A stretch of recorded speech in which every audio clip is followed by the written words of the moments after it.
سمجھنے کے لیے ہمارے دشمنوں کو محنت کرنا پڑے گی. اگر ہمیں سمجھ لیں تو ان کے مسئلے حل ہو جائیں. ہم دشمنیاں مول لیتے ہیں اس لیے کہ دشمنیوں کے بعد علی کو پکارنے میں مزہ آتا ہے.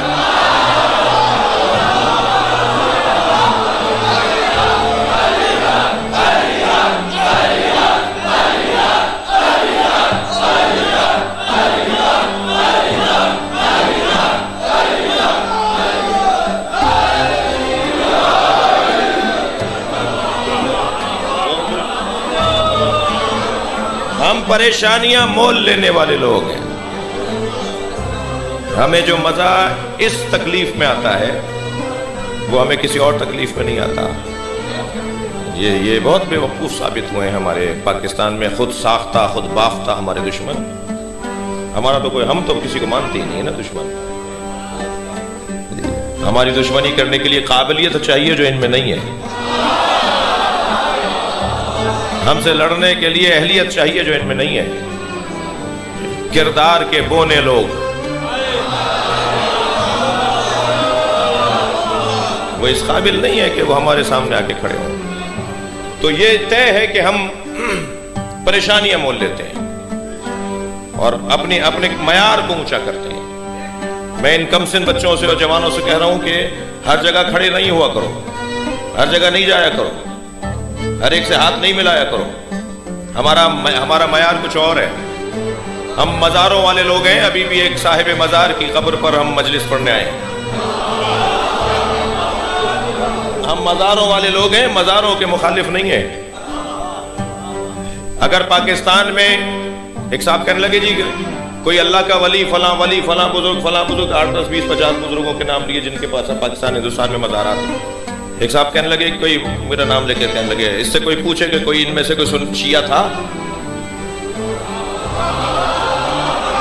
یہ جتنے بزرگ گزرے ہیں ان میں سے کوئی شیعہ تھا؟ شیعوں میں کوئی اللہ کا ولی ہوتا ہے؟ میں انہیں جواب دینے جا رہا ہوں. تم ثابت کرو یہ سنی تھے.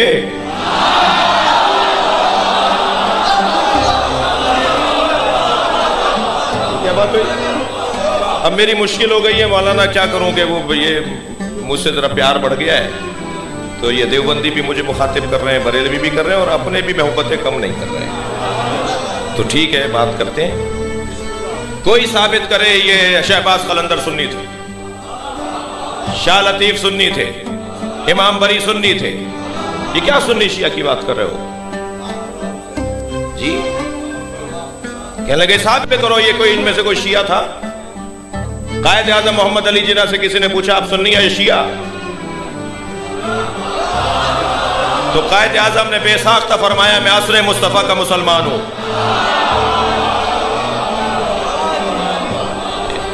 بحث یہ نہیں ہے، بحث یہ ہے کہ یہ جو تقسیم ہے نا، دیکھیں یہ جو تقسیم ہوئی ہے نبی کی رحلت کے بعد 2 طرح کے مدرسے بن گئے. مدرسہ اہل بیت، مدرسہ صحابہ. اور بچوں کے لیے عرض کر رہا ہوں، جوانوں کے لیے عرض کر رہا ہوں کہ کوئی شیعہ نہیں ہو سکتا جو صحابہ کرام کا احترام نہ کرتا ہو. اور مگر وہ مسلمان کیسا ہے جو غیر صحابیوں کو صحابی بولتا ہو؟ یہ کیسے ممکن ہے؟ تو ہمارا معیار، جو جملہ میں عرض کرنا چاہ رہا تھا، ہمارا معیار اتنا اونچا ہے. ہم ان مزاروں پر زیادہ تر نظر نہیں آتے اس معنی میں کہ ہمارے اختیارات وہاں نہیں ہیں. تو اس کا یہ مطلب نہیں ہے مزاروں کو نہیں مانتے. ہمارا معیار بہت اونچا ہے. ہم جب چاہتے ہیں نجف چلے جاتے ہیں.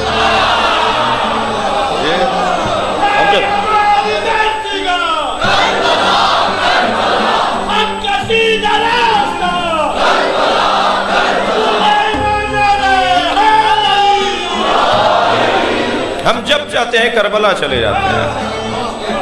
اور عزیزان گرامی مقام ان بزرگوں کا بہت بلند ہے مگر یہ ہیں سب علی کے مرید. لہذا دہلی شریف ہے، اجمیر شریف ہے، سہون شریف ہے، نجف اشرف ہے. نجف سے بڑا کوئی مقام نہیں ہے. جہاں اولیاء الہی اپنے سر جھکاتے ہوں اسے در علی کہا جاتا ہے. ارشاد ہو رہا ہے خبردار دنیا سے جانا تو مسلمان جانا، مسلمان مرنا بڑا ہنر ہے۔ بہت سے لوگوں کا ماضی بڑا اچھا تھا، مستقبل برباد ہو گیا۔ کل کا اچھا ہونا معیار نہیں ہے، آج کا اچھا ہونا معیار ہے۔ کل الجانے اللہ اور اللہ کا بندہ، لہذا میں اس بات کا طالب علم ہوں، اس بات کا قائل ہوں کہ گناہگاروں سے نفرت نہیں ہونی چاہیے۔ اگر کوئی گناہگار ہے، کوئی خطا کار ہے، کوئی حتی لفظ کہنے جا رہا ہوں بدکار ہے، تو اسے میں نفرت نہ کروں، ہم نفرت نہ کریں۔ خاص طور پر اگر وہ حسین سے بار بار ملنے آتا ہو، مجلس میں آ کے بیٹھتا ہو، تو مجھے حق نہیں ہے کہ میں اسے مجلس کے بعد ایسا ہی گناہگار مانوں جیسے مجلس سے پہلے تھا۔ کیا معلوم اس کا اپنے مولا سے رابطہ ہو گیا ہو۔ دو سگے بھائیوں کی لڑائی میں جب تیسرا غیر متعلق دخالت دیتا ہے تو بعض لوگ کہتے ہیں یہ سگے بھائی ہیں، کل مل لیں گے، تم برے بنو گے۔ یہ گناہگار کل اللہ سے معاملات سیدھے کر لے گا، میں کہاں کھڑا ہوں گا؟ مجھے واعظ ضرور کرنا چاہیے، نصیحت ضرور کرنا چاہیے، لیکن مجھے اس سے نفرت، اس سے دشمنی، اسے دھتکارنا نہیں ہے۔ اور خاص طور پر اس دروازے پر تو ہمیں ویسے ہی محتاط رہنا چاہیے۔ یہاں پر کپڑوں کی بنیاد پر تعظیم نہیں ہوگی، یہاں سواریوں کی بنیاد پر احترام نہیں ہوگا۔ کیا معلوم جس نے مہنگے کپڑے پہنے ہوئے ہوں وہ علاقے کا یزید ہو، اور کیا معلوم جس کے کالر ادھڑے ہوئے ہوں وہ علی کا مرید اور مولائی ہو اور اللہ کا ولی ہو۔ لہذا دلوں کے حال کا مسئلہ ہے، ہمیں بہت ساری چیزوں میں محتاط رہنے کی ضرورت ہے۔ زندہ رہنا، مسلمان زندہ رہنا بہت مشکل ہے۔ کوئی پوچھے معصوم امام نے کیا فرمایا؟ فرمایا آخری زمانے میں اپنا دین بچانا اتنا مشکل ہوگا کہ جیسے ہاتھ کے ہتھیلی پر انگارہ لے کے چلنا۔ وہ انگارہ ہاتھ میں لیے جب انسان چلے تو تصور کیجئے کتنا مضطرب اور بے چین ہوگا۔ قدم قدم پر دین ہاتھ سے نکل رہا ہوتا ہے۔